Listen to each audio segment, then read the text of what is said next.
আচ্ছা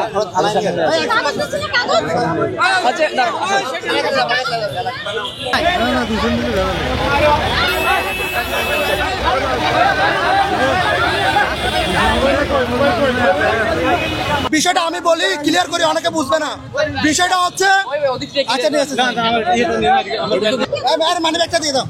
মানি ব্যাগটা কই? মানি ব্যাগটা আছে আমি দেখছি। বুঝছ এটা ধর আমাকে তোর ছাড় গোষ্ঠী মারি তোর লাইট থেকে দাঁত ছুটে ফেলা দেবো।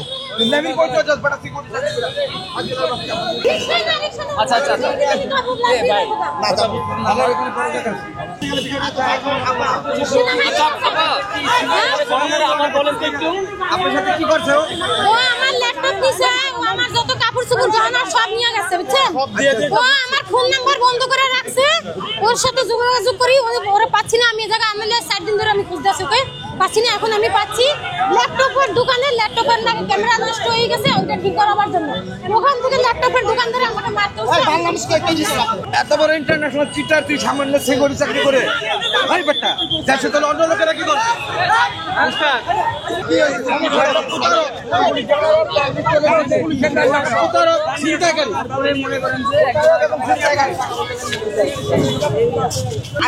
উনি আমাকে টিকটকে লক করে, লক করার পরে বলছে কি যে আপু আমি দিতেছি, আমি অসুস্থ, আমার 2000 টাকা দেন, আমার রানে কি যেন হয়েছে, আমি ওটা দেখাবো ডাক্তার। আমি চিনি না শুনি না, আপনাকে কিভাবে আমি টাকা দিব? পরে বলছে ঠিক আছে, আমার বড় ছেলে জানে। পরে বলছে কি যে ওখানে বলছে আমি ওনাকে টাকাটা দিছি, বলছে আমি অসুস্থ। তারপর আরেকদিন ফোন দিয়ে বলে আপু আর আমার 1500 টাকা দেন, আমি আরো অসুস্থ, ডাক্তার দেখাবো। পরে আবার দিছি। পরে ওখান থেকে আমার সাথে কথা বলছে, আমি ল্যাপটপ কিনতে যাই, ল্যাপটপ কিনছি, ও ল্যাপটপটা ও নিয়ে চলে আসছে। আনার পরের দিন থেকে ওর ফোন বন্ধ, সব কিছু বন্ধ। ও সেনাবাহিনীতে চাকরি করে, ও নাকি কোচে আছে, ও কোচ হইলে ওর প্রবেশন বাড়বে, ও আমাকে এটা বলছে। আমি সেনাবাহিনী পরিচয় দিয়েছে? হ্যাঁ, এই যে আমার মোবাইলের ছবি, আমি সারা জায়গায় এখানে খুঁজি, সবাই চিনে, এই জায়গায় ঘুরে। হ্যাঁ, তারপরে আমাকে সেনাবাহিনীর ক্যান্টনমেন্ট আছে, ওখানে গেছি। ওনারা বলছে আপনি থানায় যাবেন, যে ওর নামে জিডি করবেন, আর ওকে ওনারা ধরবে। তারপরে আমি ওদেরকে সম্পর্ক কতদিনের? আরে কোনো সম্পর্ক না, ও কতদিন ধরে সম্পর্ক ছাড়া একজন মানুষকে কেন টাকা দিবেন? 1 মাস ধরে আর কি ওর সাথে আমার কথা হইতেছে। 1 মাস যাবত এই জন্য তাকে টাকা দিয়ে দিলেন? ও অসুস্থ। আমার বড় ছেলে আছে, আমি নিয়ে আসতে পারবো। আর কি রিলেশনে জড়াইছেন আপনার? হ্যাঁ, ওর সাথে আমার সাথে ওর সাথে মিলামেশা হয়েছে, মিলামেশা হয়েছে, এটাই প্রশ্ন হয়েছে। যাই হোক জিডি করে, হ্যাঁ জিডি আমার ও জায়গায় আছে সম্পত্তি আপনি তাহলে চিন্তাইকারী বলে চিল্লাচ্ছিলেন কেন? আছে সবই দিয়ে দিয়েছে। চিন্তাইকারী কেন? ও আমার মোবাইল বন্ধ, ওরা পাচ্ছি না। ভাই যাবে না ভাই, সাইলেন্ট। আমি প্রশ্ন শুনেন, তা ওর মোবাইলটা বন্ধ, আমি এই জন্য ওখানে গেছি। ওখান থেকে লোকেশন দিবে না, আমি সেনাবাহিনীর ক্যান্টনমেন্টে গেছি, ওনারা বলছে এর লোকের কোনো লোক না। এখন ও আমার সাথে কোন হোটেলে আমাকে নিয়ে গেছে সেটা আমি নিয়ে যেতে পারবো। হ্যাঁ, ওখান থেকে ও আমাকে কি করছে জানি, ও আমার সব কিছু নিয়ে চলে আসছে। মোবাইলটা বন্ধ, আমি 4-5 দিন ধরে খুঁজতে আছি, পাইতেছি না। আমি থানায় গেছি, থানায় জিডি না নিয়ে অভিযোগ নিছে। এই যে পুলিশের সাথে ও কথা বলছে। আজকে ওরা কোথায় পাইছে? ওরা পাইছে যে 10 নম্বরে। আপনার কি স্বামী আছে? স্বামী সংসার আছে? আমার সংসার, আমার বাড়ি আছে মিরপুর ইয়াতে, মোহাম্মদপুরে। সব আছে। হ্যাঁ, মোহাম্মদপুরে থাকে। আপনার স্বামী থাকা সত্ত্বেও কেন আপনি এক অন্য পুরুষের সাথে সম্পর্কে জড়াবেন?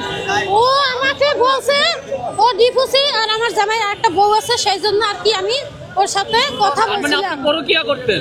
হ্যাঁ, একটু কি ও একদিন আমাকে নিয়ে আসছে ও জায়গায়। ওখান থেকে আমি ল্যাপটপ কিনছি, ল্যাপটপটাও পিছন থেকে নিয়ে চলে আসছে। এই হয়েছে কথা। এখন আমি ওরা চিনি না। আপনার সাথে আপনার সম্পর্ক ছিল, হ্যাঁ। কিন্তু আপনি রাস্তা দিয়ে কেন চিন্তি করে ও সাধারণ আমাকে হাত দিয়ে সাইডে দৌড় দিয়েছে। ও আমি 10 নম্বর থেকে আমার হাঁটাই নিয়ে এসে রিকশায় উঠবে না। চিন্তাকারী বলে কেন চিনলেন? এখন চিনি না, আমি ওর চিন্তাইকারী আছে। এখন চিনেন না? না, ওর নামে মামলা আছে, আমি ওকে পুলিশের কাছে নিয়ে যাব। ছুটে যাবে, সব কিছু দিয়ে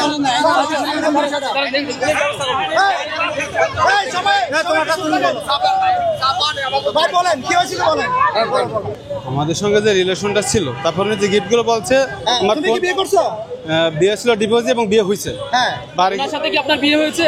না না হয় না বিয়ে ছাড়া আপনি অবৈধ সম্পর্কে ছিলেন? না এটা কোনো এটা কোনো ভাই আপনি বলতেই পারে আমার থেকে ডকুমেন্ট লাগবে না, আমার তখন ডকুমেন্ট লাগবে না সেটা দেখাতে হতে হবে নাকি আপনারা কি তার সাথে মেলামেশা করেছেন কিনা? না মেলামেশা করি মেয়ে যদি স্বীকার করে যে ভাই একটা মেয়ে স্বীকার করতে পারে মেয়েটা তো একটা মেয়ে তো আমার যে তার সাথে আন্তরিক সম্পর্ক করছে তার ডকুমেন্ট থাকা লাগবে না, তার ডকুমেন্ট থাকা লাগবে নাকি সেটাই আর কি। আপনার সাথে কোনো সম্পর্ক নাই? না এখন আমি যে জিনিসগুলো দিচ্ছি আমি বলছি সব জিনিসগুলো ফেরত দেবো, তাকে আমি সকালেও বলছি আমি বলছি সব জিনিসগুলো দিয়ে দিন। কিভাবে মিলামেশা ওটা তো সেক্স করেছে? ওটা তো হয় না ওটা হয় না ওটা হয় না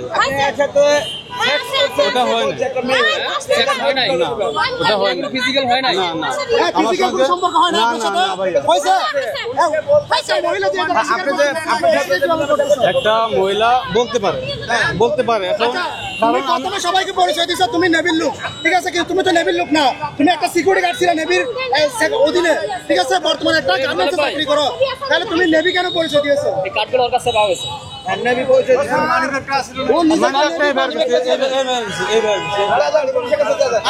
ভাই মানে একটা আপনার মানে একটু পুলিশের মুতালেবের কাছে দিয়ে দেন। সে নেভির লোক নয়,